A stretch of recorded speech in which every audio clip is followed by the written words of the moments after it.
எந்த ஒரு இசை நிகழ்ச்சிக்கும் வந்து ஒரு பெரிய பலம் யாருன்னு பாத்தீங்கன்னா மக்கள் தான். அது வந்து நம்ம காமன் பட்டியல வேற லெவல் சப்போர்ட் கொடுத்துருக்கீங்க.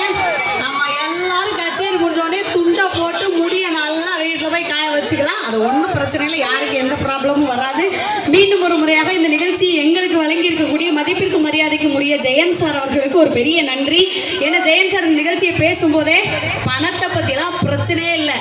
எங்கள் மக்கள், எங்கள் காமன்பட்டி மக்கள், சுற்றி இருக்க மக்கள் எல்லாரும் நீங்கள் விஜய் டிவியில் என்னெல்லாம் பார்த்தீங்களோ அதெல்லாம் எங்கள் மக்களும் பார்க்கணும். இங்கே வந்து எல்லாத்தையும் நீங்கள் காட்டுங்க, சூப்பராக பர்ஃபார்மன்ஸ் பண்ணுங்க அப்படின்னு சொல்லி ஒரு அற்புதமான ஒரு நிகழ்வை வந்து எங்களுக்கு கொடுத்தாங்க. அவங்களுக்கு இந்த பிரம்மாண்டமாக கொடுத்துருக்காங்க. எவ்வளோ பிரம்மாண்டம் பண்ண முடியுமோ அவ்வளோ பிரம்மாண்டமான ஒரு நிகழ்ச்சியை கொடுத்துருக்காங்க. அவங்களுக்கு நன்றி பாராட்டி எல்லாம் சூப்பராக நிகழ்ச்சி பண்ணிட்டு இருக்கோம். இந்த வீடியோகிராஃபர்ஸ் எல்லாம் செம்மொழி பொங்கல் லவ்வரோட பேசுகிற மாதிரி